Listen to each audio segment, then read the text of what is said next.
Thank you very much. Did you hear what the cow said to the farmer on a cold winter morning? Thanks for the warm hand.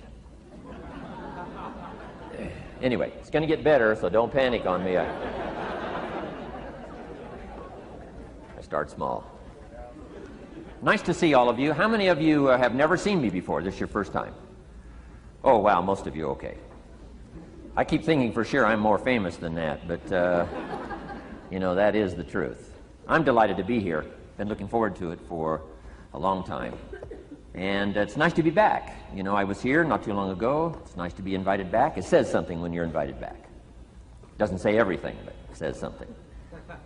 Maybe it says, let's give him one more chance, right? See if he can get it right this time. But I'm delighted to have all of you here. We're going to spend the day together.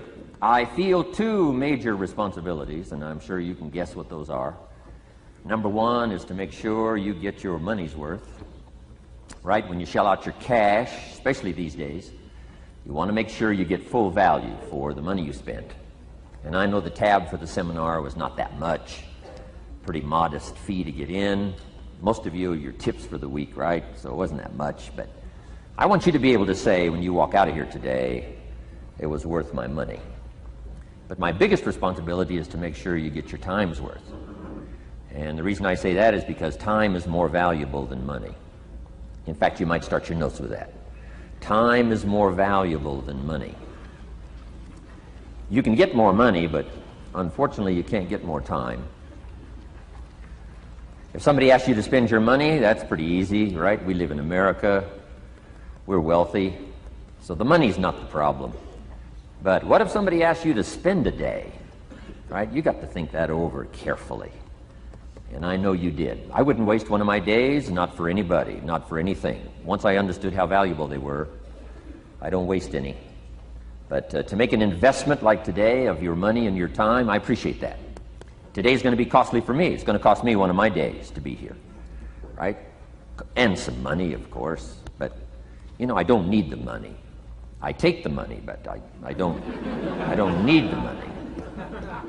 But guess what I do need? The time. So I'm here not to just joke with you. I'm here not to just tell some funny stories and give a performance and walk away. I'm here to give you some value, and I want to make it worth your time. I'm going to invest a day. You're going to invest a day. Let's get the most out of it and see what we can walk away with today.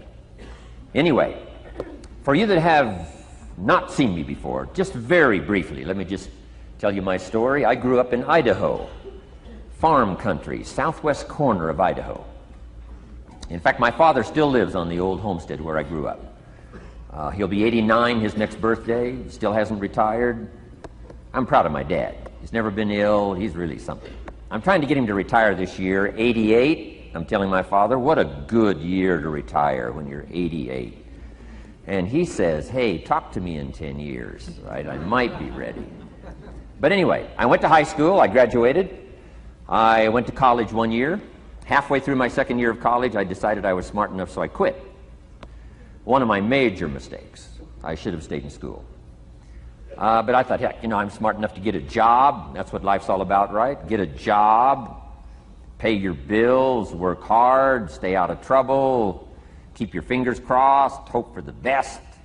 And I figured I was at least prepared to do that. So I quit college and went to work. A little while later, got married, got my little family going, and I'm out there doing what I thought was the best I could. But about age 25, I'm starting to struggle. I've purchased a little more than I can conveniently pay for on time. And the creditors are starting to call saying, hey, you told us the check was in the mail. What's the deal? And I'm getting embarrassed by that. I'm also embarrassed, big mouth me, with all the fancy promises I made to get married. I'm way behind on those promises. And I'm getting discouraged, wondering what to do. And I thought, well, maybe I should go back to school. Right? 1 year of college, pretty short on an application. But, you know, tough to go back to school, right? Especially when you got your family going. Time to stay is when you're there. So I discounted that. I thought, well, if I, you know, had my own business, that would be the way to go. But, you know, I'm short on money. Too much month at the end of the money. If you've ever been there, that's where I was, age 25. So I had to discount that, and I'm discouraged, wondering, where do I go from here? And then the miracle happened for me. Good fortune came my way. And who can explain good fortune? I don't know. Remarkable things that happen to you at a particular time. Sometimes it's just unexplainable how those things happen. One of my friends says, well, hey, things don't just happen. Things happen just. Another good note for your notes. Things don't just happen. Things happen just. And maybe that's it. I don't know. I'm an amateur on life, I guess like most of us are, trying to figure it out, how to make it valuable. But I was ready. And my good fortune was, at age 25, I met a very wealthy man. His name was Mr. Schoaf, Mr. Earl Schoaf. A friend of mine had gone to work for him, and he started telling me about this man. He said, you got to meet this man I've gone to work for. He's wealthy, but he's easy to talk to.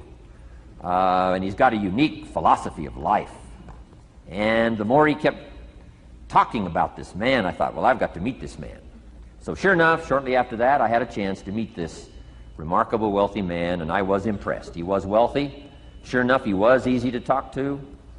I was so intrigued, within a few minutes, I said to myself, if I could be like him, farm boy from Idaho, if I could be like him, I'd give anything. And then I thought, if I could just get around somebody like him, and if he would teach me what to do, I would be willing to learn. I'm coachable. And that was my good fortune. A few months later, this wealthy man that I met, Mr. Schoaf, took a liking to me, hired me, gave me a job. I went to work for him. And I spent the next 5 years in his employ. And then, unfortunately, he died at the end of that period, at age 49. His last 5 years, but the first 5 years of my new life, I got to spend with this remarkable man, and my dream came true. He coached me. He taught me. He taught me the books to read. He taught me the disciplines. He taught me the changes to make in my language and personality. And the things he shared with me during that 5 years literally changed my life, turned my life around, changed my income, changed my bank account, changed my future, changed everything. I've never been the same since that unique experience. And I wish he was still alive today, Mr. Schoaf. I'm sure if he was alive today, especially after this seminar, Idaho farm boy makes it to Dallas-Fort Worth, full house, standing room only. Pretty awesome, I'm sure. If he was alive, I'd be calling him today saying, you won't believe what's happening to me. I've had a chance now to share with other people what you shared with me. But anyway, how I got here. 30 plus years ago, I was living in Beverly Hills, California. And one day a friend of mine, businessman friend, said, Jim, I'd like to have you come and share your story with my service club that I belong to, the Rotary Club. He said, I know your story, Idaho farm boy makes it to Beverly Hills. But he said, I think my club members would love to hear your story. He said, if I arranged one of our breakfast meetings, would you come tell your story? Just share a few thoughts. I said, okay. So I agreed to go give this breakfast talk. And guess what? They liked it. And my telephone rang. I got another call saying, we heard you've given your story and shared some ideas. Would you come talk to our club? First thing I know, I'm starting to devote a piece of my business time to giving these talks. And then one day, a businessman who'd heard my talk, I think 2 or 3 times, approached me and said, would you come and share that story and some thoughts with my management and salespeople? I said, I got this little company going. And he said, if you'd come tell your story to my organization, he said, I'd be happy to pay you. And I thought, wow, wouldn't that be something? So I agreed to go do it, and I got paid. Little did I know, another fortune was waiting for me to translate my ideas into talks and speeches and seminars. Now I've written some books.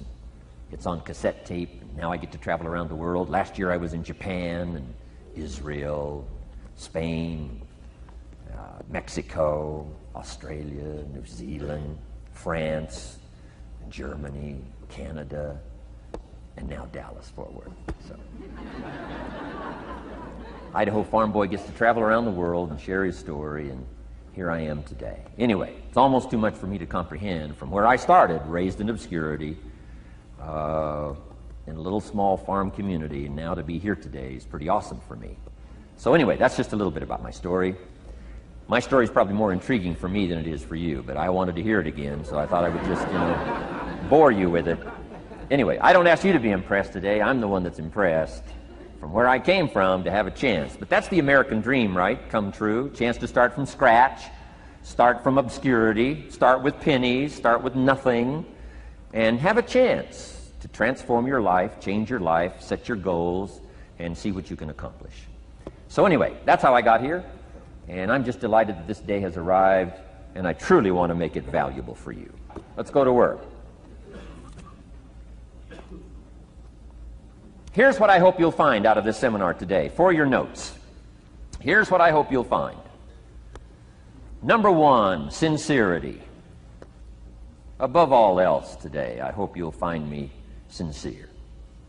Best place for people to start to communicate is sincerity on both sides. I'm sure you're sincere or you wouldn't be here today, right? To spend this kind of money, to spend this kind of time, roll up your sleeves today, go to work like I am, and get this message. You've got to be sincere. So I assume you're sincere. Now I want you to see me sincere. But I've got a good note for you to make. Sincerity is not a test of truth. Important note to make. Sincerity is not a test of truth. We must not make the mistake of saying he must be right, he's so sincere. That would be a mistake. And here's why. It's possible to be sincerely wrong. So we don't mistake sincerity for truth, right? Sincerity is only a test of sincerity. Truth has to yet be tested by truth, okay? But hopefully you will find me sincere and truthful. Next, a combination of things I hope you'll find here today. Ideas plus inspiration. Ideas plus inspiration. Ideas, business ideas and social ideas and personal ideas, we all need ideas. Right? How to have a good day ideas, how to have a good year ideas, how to have your best year ever ideas, good health ideas, personal relationship ideas, how to deal with your family ideas, sales management ideas, financial freedom for the future ideas. We all need good ideas. So today I hope you gather up by notes and by what you can remember a lot of ideas. I want to share as many with you as I possibly can in the time constraints we have. Today is going to go very rapidly. I used to think a day like this was a long day. Found out it's a pretty short day. But I'm going to go as fast as I can, share with you as many ideas as I possibly can. And here's why. Ideas can be life-changing. Ideas can be life-changing. And sometimes all you need is just one more in a series of good ideas. It's like dialing the numbers into the lock. Right? You got 5 or 6 numbers dialed into the lock. The lock still won't come open, but you don't need 5 or 6 more numbers. Maybe you just need one more, and maybe a seminar like this could do it. A sermon could do it. The lyrics from a song could do it. The dialogue from a movie could do it. Conversation with a friend might do it. That one last piece you need, number. Dial it into the lock, that's it. The lock comes open, there's the door for you to walk through. And maybe this seminar today could furnish that for you. One more idea. I know you've come with a lot already. Sometimes we get the impression, I used to have that I only had this much going for me and I needed this much. Usually not true. And I'm sure not true of this audience, where I find you today, as well dressed as you look today. You know, as fine as you are sitting here today, it isn't that, you've got this much going for you and you need this much. I would assume you've got this much going for you, and maybe all you need is just a few more thoughts, ideas, to furnish you some ways and means to turn your life into the dream you want it to be. So, ideas. The seminar is going to be loaded with ideas. I want you to take good notes. But here's what else I hope you'll find here today, and that is inspiration. And who knows the mystery of inspiration? Why some people are inspired and some are not? You were inspired to get here. Some were not. Who knows the mystery of that? I don't know. How come you made it? The rest of them didn't make it. We don't know what that mystery is. Some people turned it down. Some people said it costs too much. Some people said it's going to take too much time. Some people are too busy, right? A lot of different excuses why some are inspired to take advantage of something that comes to town. Others pass it up. We don't know the mystery to that. Here's what I call it, mysteries of the mind. And I just leave it at that. Some things I don't try to figure out. I take the simple approach now. right? Some people do and some people don't. I mean, that's about as profound as my philosophy is. Some buy and some don't buy. Some go for it and some don't. Some change and some don't. And if you've been around for a while, you can usually work out the numbers, right? Out of 10, 3 do, 7 don't. Whatever business you're involved in, pretty soon you got this ratio going. The ones that do, the ones that don't. You say, well, why don't the ones that don't, how come they don't? We don't know. I just leave it as a mystery. I used to try to understand all that. I just take the simple approach now. The guy says, this happens to me, this goes wrong for me, and all this stuff goes wrong for me. How come all this stuff happens to me? I say, I don't know, beats me. The best I've been able to figure out is those kind of things always happen to people like you. I mean, right? That's the best I got. I don't know. I'm an amateur on this stuff. What do I know? So just take the simple approach, right? That's how it is. Who knows? Interesting story says the day the Christian church was started. Now, I'm an amateur on the Bible, but best account I can remember, the day the Christian church was started, a magnificent sermon was preached. Great presentation. And if you're a student at all of good communication, it was one of the classic presentations of all times. The sermon, the first day the Christian church was started. And it said this sermon, this presentation was given to a multitude, meaning a lot of people. But it was interesting, as the account gives us, the record, it says, when the sermon was finished, there was a variety of reaction to the same sermon. Isn't that fascinating? I find it fascinating. It said some that heard this presentation were perplexed. And I read the presentation, sounded pretty straightforward to me. Said, why would somebody be perplexed with a good, sincere, straightforward presentation? Best answer I've got. They are the perplexed. I mean, what other explanation is there? It doesn't matter who's preaching. Right? It said some that heard this presentation mocked and laughed, made fun of the presentation. I thought, hey, this looks pretty sincere to me. If you give a sincere, honest presentation, why would somebody mock and laugh? Easy explanation. They are the mockers and the laughers. What else would you expect them to do? Right? I used to try to straighten all that out, say, well, they shouldn't do that. I don't do that anymore. I've got peace of mind now. I can sleep like a baby, not try to straighten all this stuff out. I used to be so naive. I used to say, well, liars shouldn't lie. See, how naive can you be? Of course they're supposed to lie. That's why we call them liars. They lie. So I don't straighten this stuff out anymore. Anyway, it said some that heard this magnificent presentation didn't know what was going on. And they're usually easy to spot. They're usually saying, what's going on, right? I mean, they don't know what's going on. But interesting, right? A variety of reaction to the same sincere, honest presentation. Now, it also says, in wrapping it up, some that heard the presentation believed. And I think that's who the speaker was looking for, the believers. Interesting. Now, it said the number of believers was about 3,000. So a pretty good first day. 3,000. I've had some first days, but I never had 3,000. But anyway, 3,000 were believers. And that's the speaker was looking for the believers out of this multitude. And that's about as close as we can come to understanding the mystery. Some believe, and some mock, and some laugh, and some are perplexed, and some don't know what's going on. And you just have to leave it that way. Why? Because that's the way it's going to be. The way to be brilliant is to find out how it's going to be and then say, here's how it should be. I mean, that's how you become brilliant. So, anyway, who knows the mystery? I call it mysteries of the mind. We don't understand. But I don't try to change it anymore. On this particular story, as far as we know, they didn't have classes after the presentation to try to de-perplex the perplexed. I mean, as far as we know, they left them perplexed. They left the mockers mocking. They let the laughers laugh. I mean, they didn't come back and try to straighten all this out. You say, well, how can you build a church? Well, make another presentation, and you'll get some believers and some mockers and some laughers and some who don't know what's going on. So that's about the best we can do. So, but I'm glad I've got the believers here today. You believed enough to shell out your cash and part with your time and some of your effort and energy, and I appreciate that. So, hopefully you'll find some inspiration here today. All right? To get the most out of today, a couple more notes. Number one, be thankful. That's a good way to capture the most of a day like this. Be thankful for what you already have.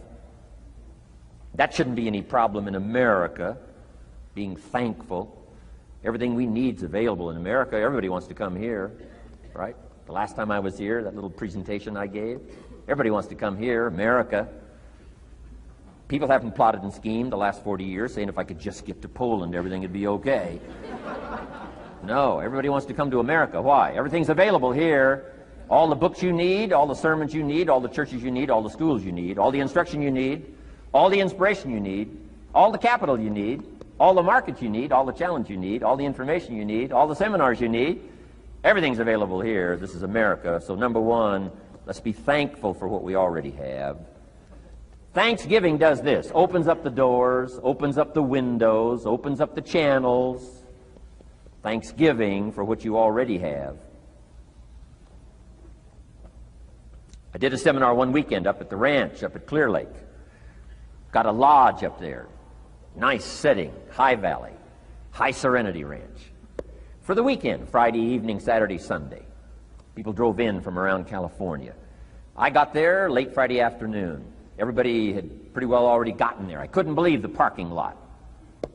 Continentals and Eldorados and Mercedes and Cadillacs and unbelievable. Ferrari, one Rolls Royce, unbelievable. I walked in, good-looking crowd about like this, sitting there ready for the weekend seminar. My opening remarks were, ladies and gentlemen, I think the rest of the world would find it strange that we have all come here this weekend to try to figure out how to do better. Right? I think the rest of the world would say, I don't understand. Guy in his Rolls Royce saying, I got to get to the seminar, find out how to get another one of these Rolls Royces. Unbelievable. Anyway, let's be thankful. Here's what locks up the doors and the channels to receive more: cynicism. That locks you away. That prevents you from learning more. Being a cynic about the past and the future, a cynic about the marketplace, cynical about the people, cynical about the institutions, cynical about the setup, cynical about yourself, cynical about your chances. See, that locks away all the chance for stuff to flow your way. So, good advice, I think, today. Start off, be thankful. Here's number two, listen well. That's going to be a challenge today. I understand that. Seems like most of, our life is still going on outside these four walls, right? Most of our life seems like it's all, continuing out there. Family and business and associates and market and economy and whatever else is happening in the midst of your life. And to sort of, pull your attention from what's going on out there and put it in here for just a few hours, I know is a challenge. But do the best you can, listen well. And here's the last one, take good notes. Be a good student today. Take some good notes. I've not come to entertain you. As you can tell by my opening joke, right? I would not make it in Las Vegas. So we don't have a dog and pony show today, no entertainment.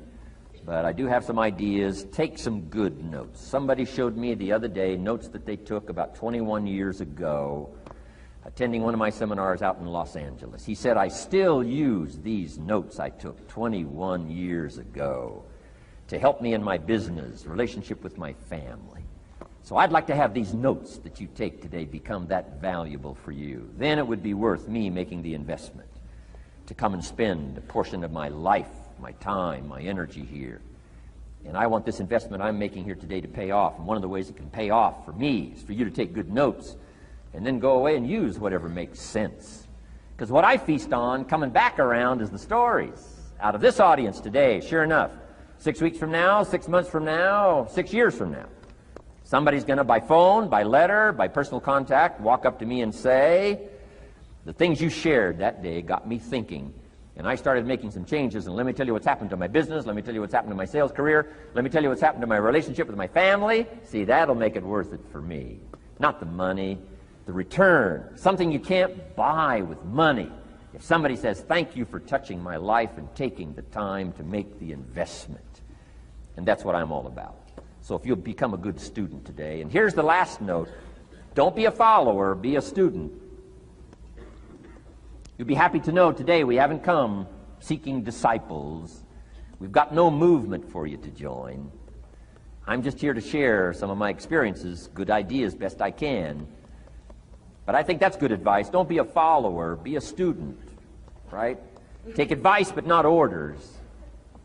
Take information, but don't let somebody, order your life. Make sure what you do is the product of your own conclusion.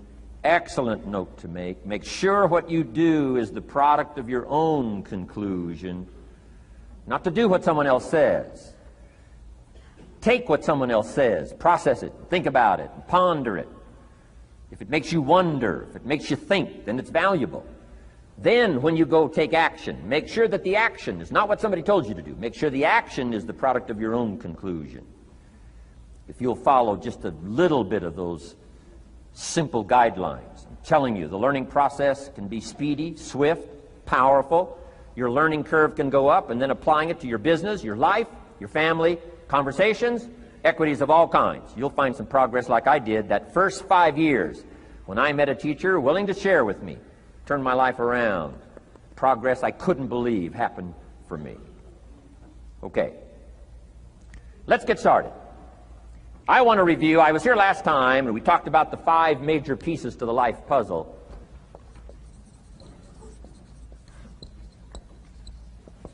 And I just want to review those because it lays such a good foundation for all the rest that I want to share with you today. We got a lot of subjects to cover, so we're going to go rather swiftly, okay?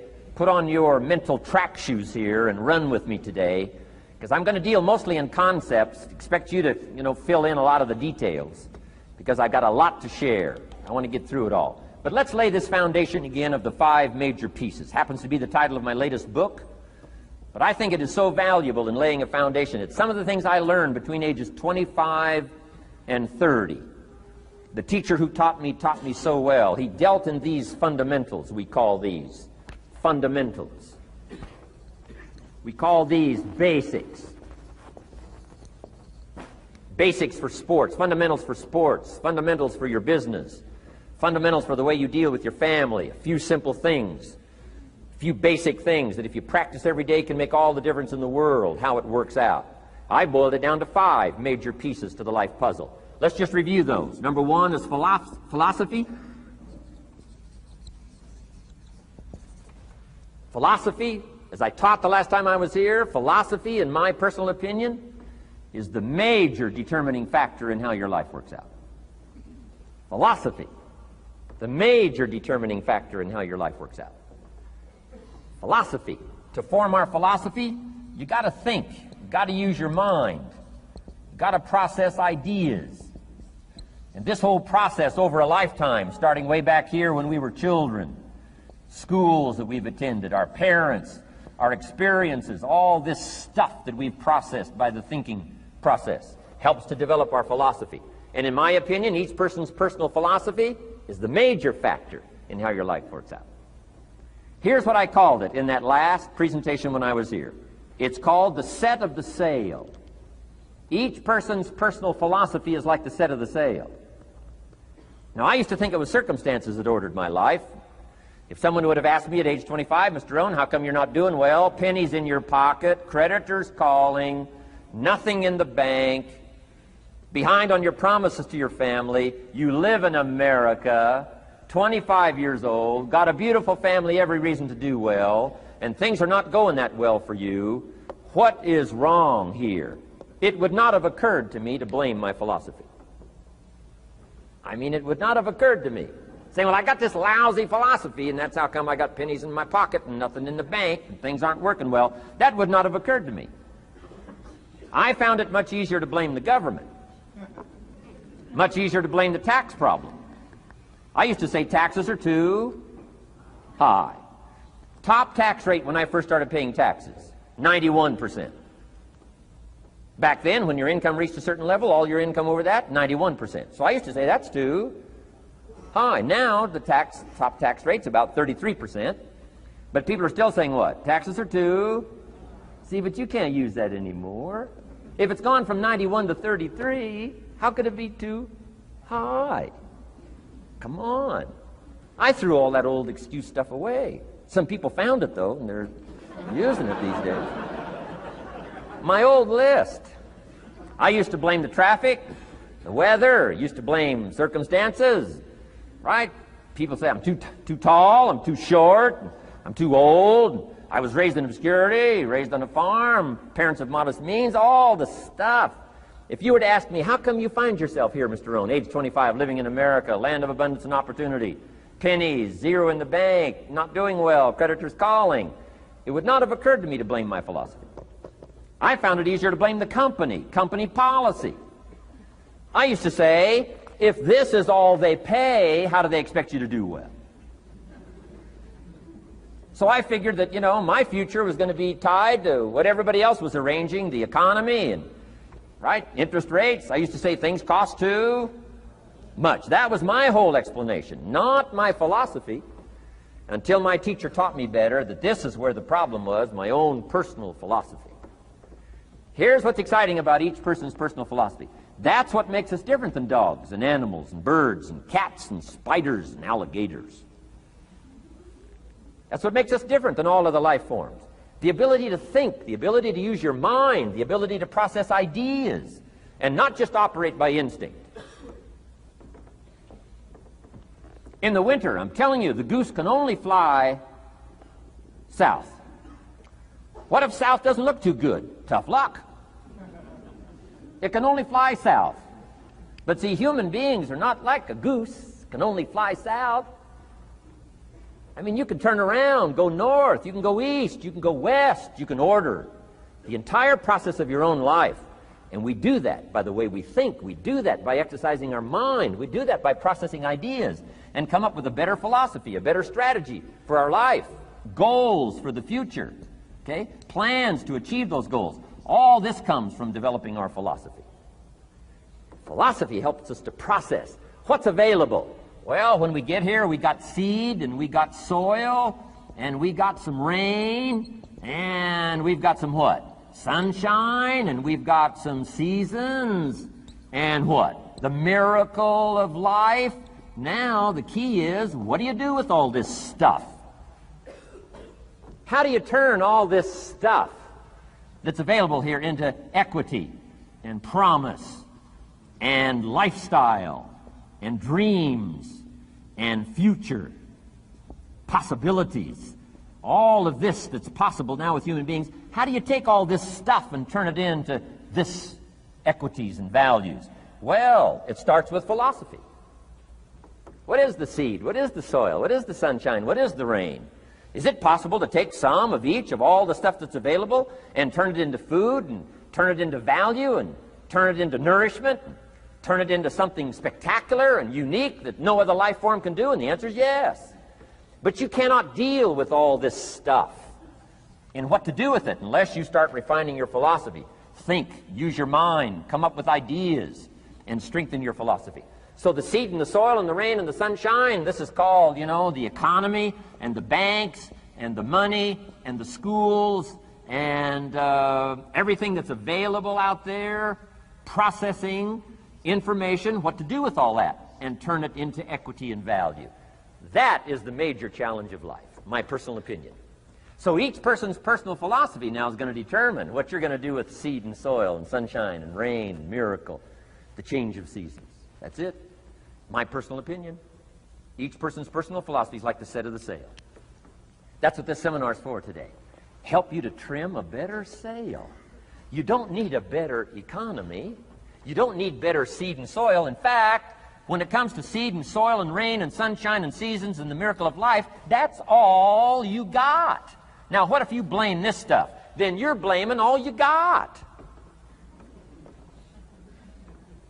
If you blame the economy, and you blame the schools, and you blame the teachers, and you blame the sermons and the preachers, and you blame, the marketplace, and you blame the company and company policy, what else is there? When some people get through with their blame list, there isn't nothing else. That's all there is. And if you blame the only thing you've got to work with, I'm telling you, it's called mistake colossal in not understanding that that's all you've got to work with. And if this is all you've got to work with, then you don't change the seed, and you don't change the soil, and you don't change the rain, and you don't change the sunshine, you don't change the seasons. Right? Guy says, I'll take 3 springs, 4 summers, 9 falls, no winters. No, you can't fool with this stuff. You got to take it like it comes. Then what do you change to make your life work well? You got to start with your philosophy.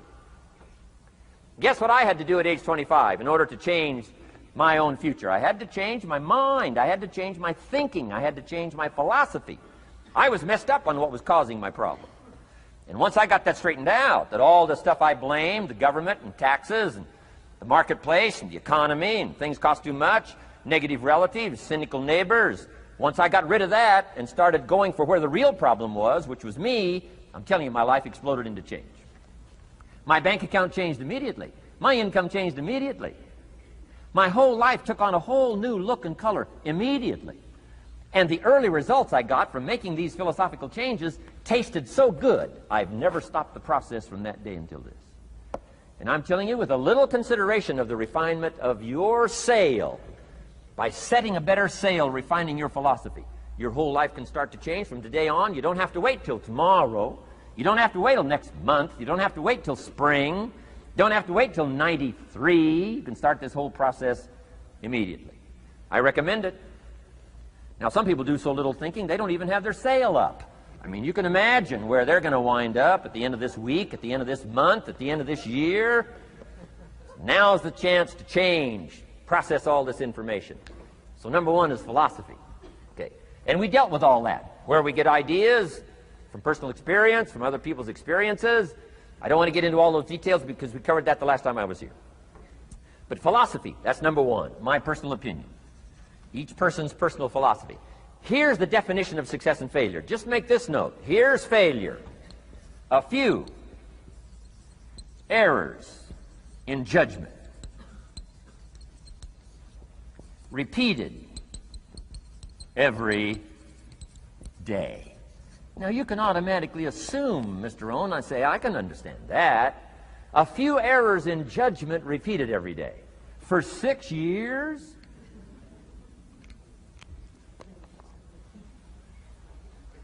I'm with my father. I think I told this story the last time I was here. My father, 88 years old, he's never been ill, still hasn't retired. Not long ago, midnight, we're getting ready to go to bed. We've drilled a new well, got some extra water, got some more acres going. He's all excited. At midnight, we're getting ready to go to bed. My father's eating what he calls his midnight snack. A little bite to eat before you go to bed. Don't have to go to bed hungry. And I'm watching him eat this midnight snack. Guess what he had? An apple, a few graham crackers, and a glass of grapefruit juice. I said, no wonder my father's so healthy. My mom taught us all those good health practices. Taught me when I'm growing up, right? I'm an only child. I've never been ill. Passed the big 5-0 some time ago. My 2 daughters, 32, 33, never been ill. My grandkids, never been ill. I'm telling you, the legacy lingers on. As I watched my father have this midnight snack, suddenly occurred to me. I know that's part of it. An apple, what? A day. That's gotten to Dallas-Fort Worth, right? An apple. An apple a day keeps the doctor away. Good question for this intelligent audience. What if that's true? You say, well, Mr. Rohn, if that's true, that would be easy to do. Then what's the problem? It's easy not to do. It's easy not to adopt it as your own personal philosophy. Or the guy messed up the saying. Guy says a Hershey bar a day. Say, no. No. You've been watching too much television. It is not Hershey bar. You got to be smarter in philosophy than to fall for the Hershey bar a day when it's an apple a day. You've got to be smarter than that. And if you make that kind of an error in judgment every day for 6 years, I'm telling you, it'll accumulate into disaster. Sometimes the first year you say, well, you know, I'm so healthy now, what difference is it going to make? You've got to be smarter than that. Just because disaster doesn't fall on us at the end of the first day doesn't mean disaster isn't coming. You've got to be so smart that you look down the road and say, will the errors in my present judgment of philosophy, what's that going to cost me in 1 year, 6 years, 1 month, 6 months? I'm telling you, the money cost and the health cost and the success cost is too gigantic if you'll look down the road a little ways and say, are there errors in my current judgment like an apple versus a Hershey bar? Is that just a good illustration of some of the rest of my errors in judgment? If it is, that's where I found myself at age 25. I started working when I was 19. I met my teacher who helped turn my life around when I was 25. That's 6 years. At the end of the first 6 years of my economic life, I've got pennies in my pocket. I've got nothing in the bank. The creditors are calling saying, hey, you told us the check was in the mail. I'm embarrassed. I'm behind on my promises. I live in America. I'm 25-year-old American male. I got a nice family, every reason to do well. And I'm messed up. Now, what's messed up? I used to think it was the community that was messed up, and the country was messed up, and the government was messed up. If those Democrats ever get in the White House, that'll really mess things up. If the Republicans stay in power, that'll really mess things up. The economy was messed up. Interest rates are messed up. I thought all this stuff was messed up. Then I found out that's not what was messed up. I was criticizing the only thing I had to work with. What was really messed up was my own personal philosophy. My own errors in judgment in my own personal philosophy brought me in 6 years to pennies in my pocket, nothing in the bank, and trying to explain why I wasn't doing well, living in America, 25-year-old American male, got a family, every reason to do well. Now, once I understood this, here's the formula for failure: errors in judgment, being lax about developing your own personal philosophy. I'm telling you, it's called accumulated disaster. It doesn't matter whether it's your health or your bank account. Guy's got an empty bank account, probably has high cholesterol. Why? Over the last 6 years, he never paid attention to either one. And it doesn't matter whether it's a dollar, or whether it's your money, or whether it's your cholesterol count. All you got to do is commit the errors, and just because disaster doesn't fall on you at the end of the first day that you don't eat an apple. You say, well, I didn't eat an apple today, and tonight I'm not ill. Well, you got to be brighter than that. Someday you got to leave first grade. The reason we make those first grade desks so small so they won't fit at age 25. I mean, right? You don't belong here anymore. Come on. Now let me give you the secret to success. The formula for failure: a few errors in judgment repeated every day for 1 month starts the weakness, starts the disaster process. You can imagine what happens in 6 years. Now here's the formula for success: a few simple disciplines practiced every day. And you've started a whole new process called a whole new life. A few simple disciplines practiced every day. And if you decide today to go for the apple instead of the Hershey bar, I'm telling you, you have begun the process of turning your life around.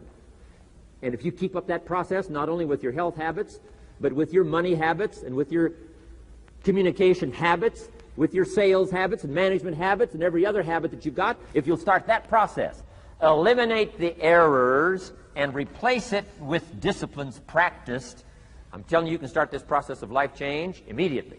After today, you don't ever have to be the same again. Only by choice. You don't have to walk out of here the same as you walked in today. Only by choice.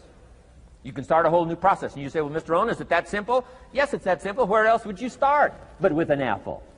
You don't have to start with something staggering. What if you should be walking around the block for your good health and you don't? What'll that do in 6 years? I'm telling you, the word is disaster. You could and you should and you don't. Here's an even stronger word. You won't. I mean, don't might mean you're careless. Won't probably means you're stubborn. And either one's called disaster. Could, should, don't. I'm telling you, that's why at the end of 6 years, I found myself with pennies in my pocket, nothing in the bank, creditors calling. Could, should, won't. Could, should, don't is called disaster. Now, how do you change all that? The next 6 years, I got rich. The next 6 years, I became a millionaire. By the time I'm 31, I'm a millionaire. How about that? You say, well, Mr. Rohn, what happened? Well, strangely enough, during that second 6 years of my economic life, the government was about the same.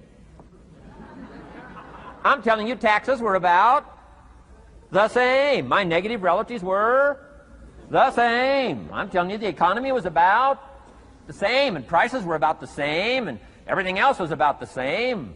Circumstances were about the same. Then how come I got rich? How come I totally changed my life? I was not the same. Somebody says, well, what did you go to work on to do all that? I started with my philosophy.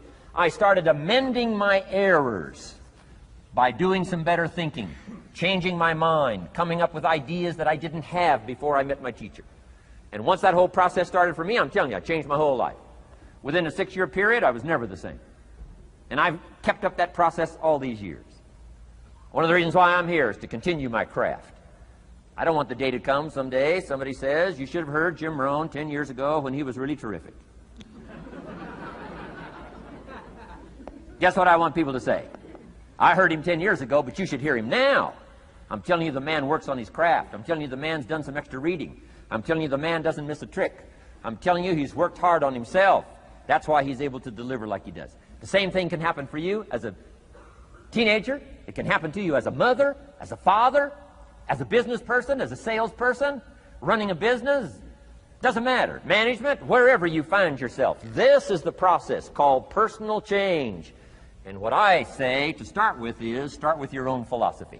Your philosophy is going to determine whether or not you go for the disciplines or continue the errors that's called potential disaster. And everybody has it within their power. Well, it was so happy for me to find out at age 25, Mr. Shove said, Mr. Rohn, you don't have to change countries. But you do have to change philosophy.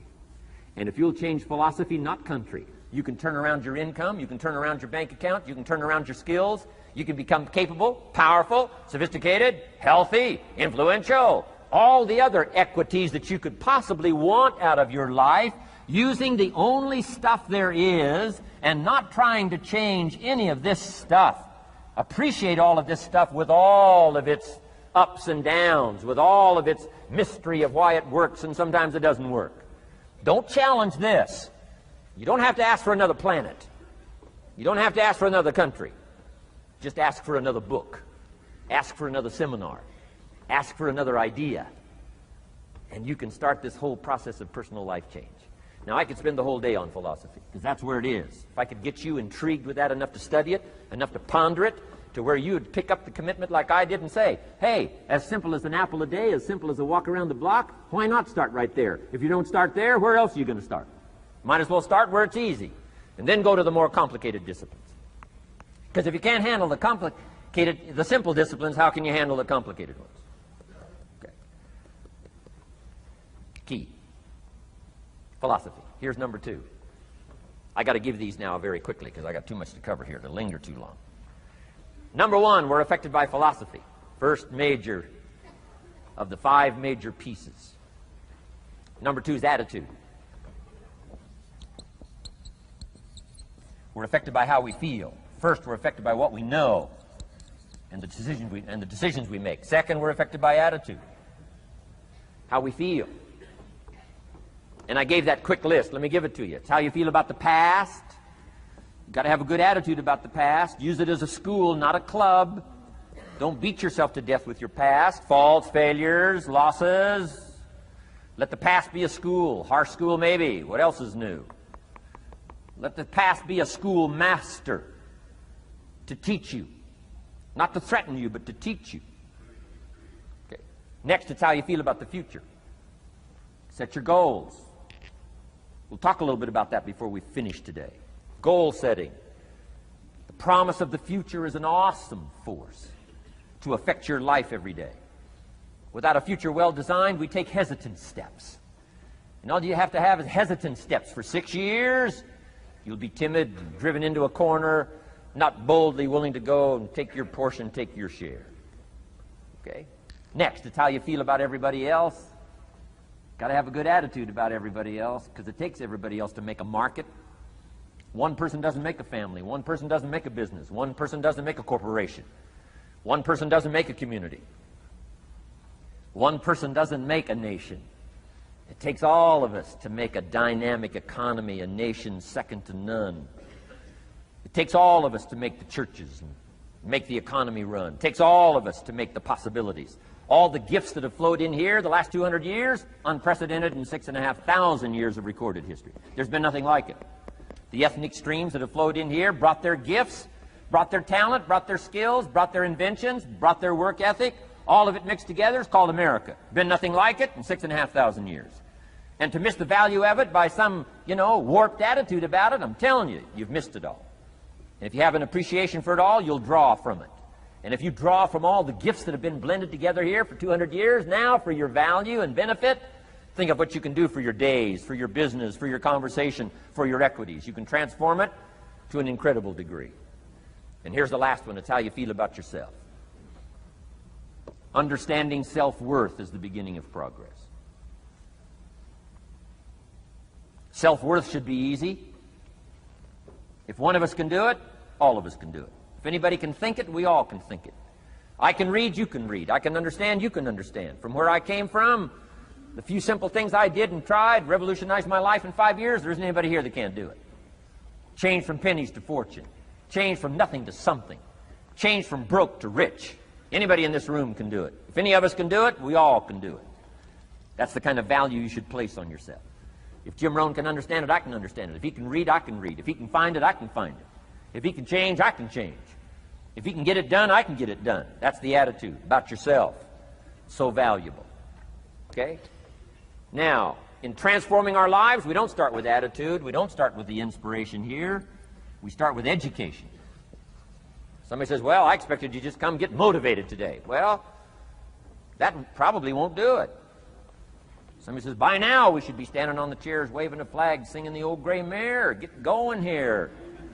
No, that's not where you start. Life change does not start with inspiration. Life change starts with education.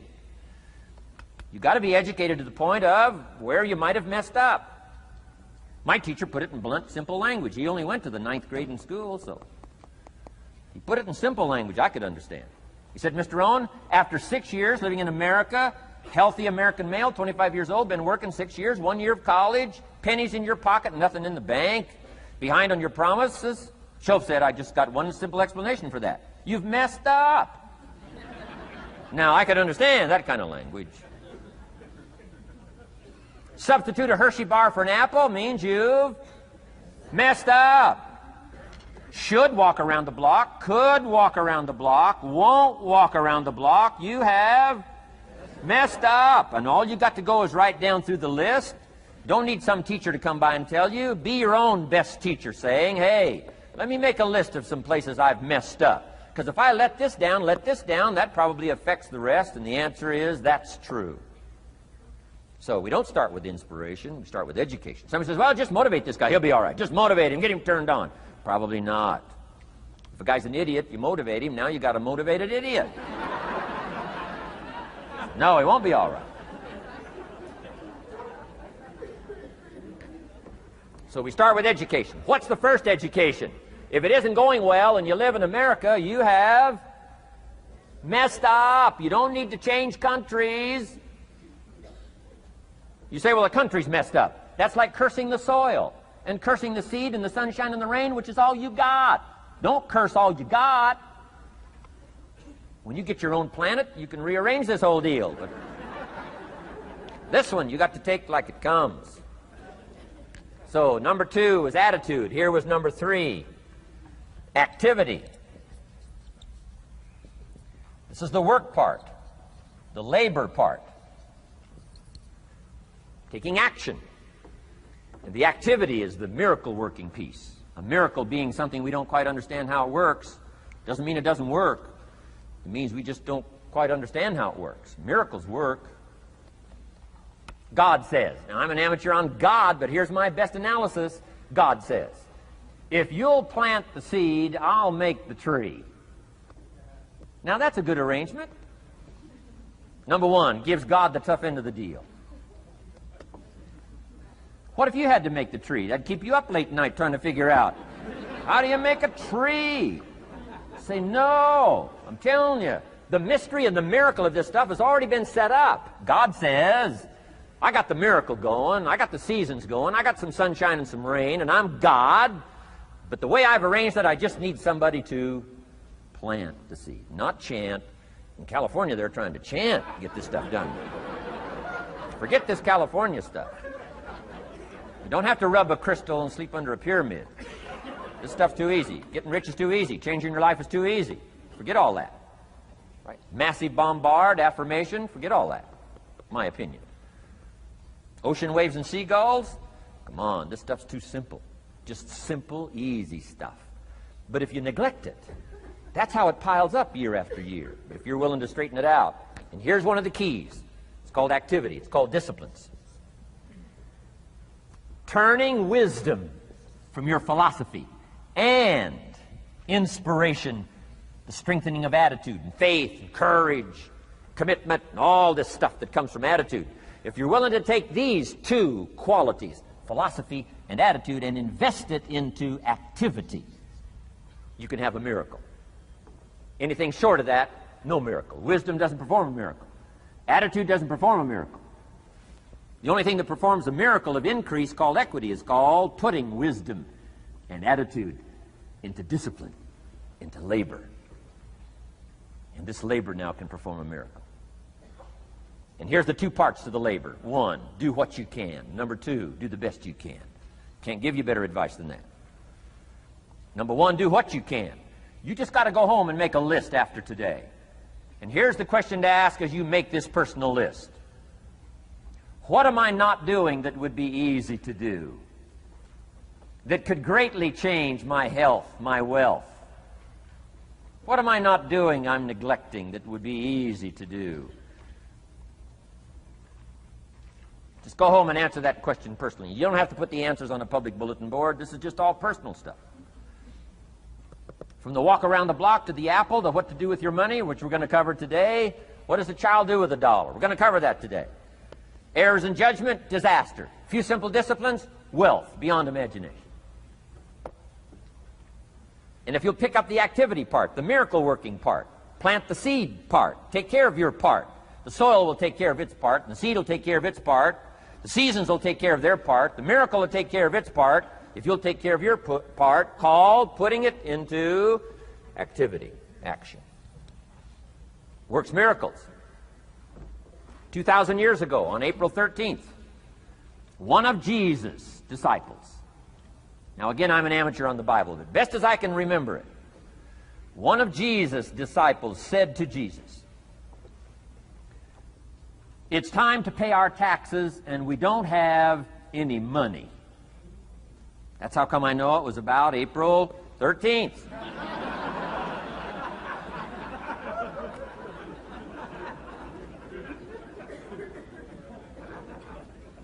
To this statement by his disciple, Jesus said, best as I can read the record, Jesus said, "No problem."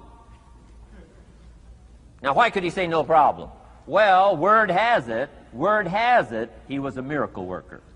Word has it, if you're a good student of history, word has it, he was a miracle worker.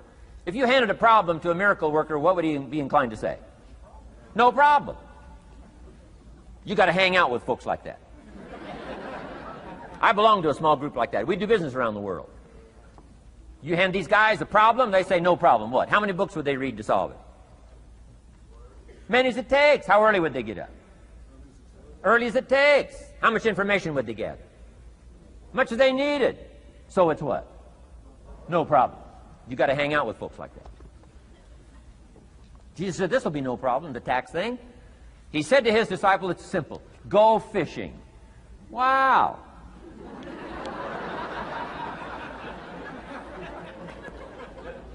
Now that was easy for this particular disciple. His name was Peter. And Peter was a fisherman. How clever. How clever. But here's the real problem. If you should fish, and you could fish, and you don't fish, you got no miracle.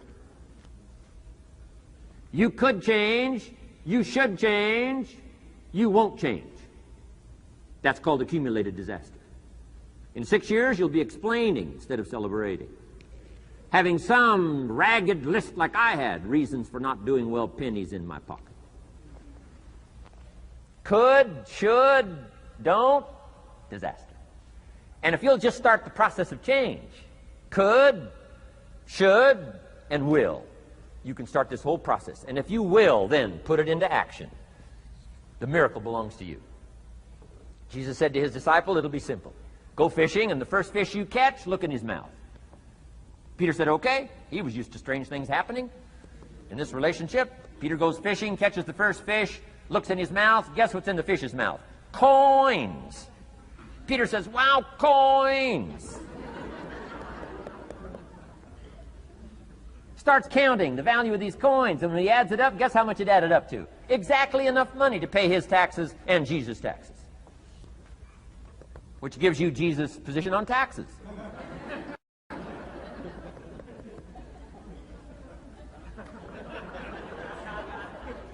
Okay. Now we call that what? A miracle, only because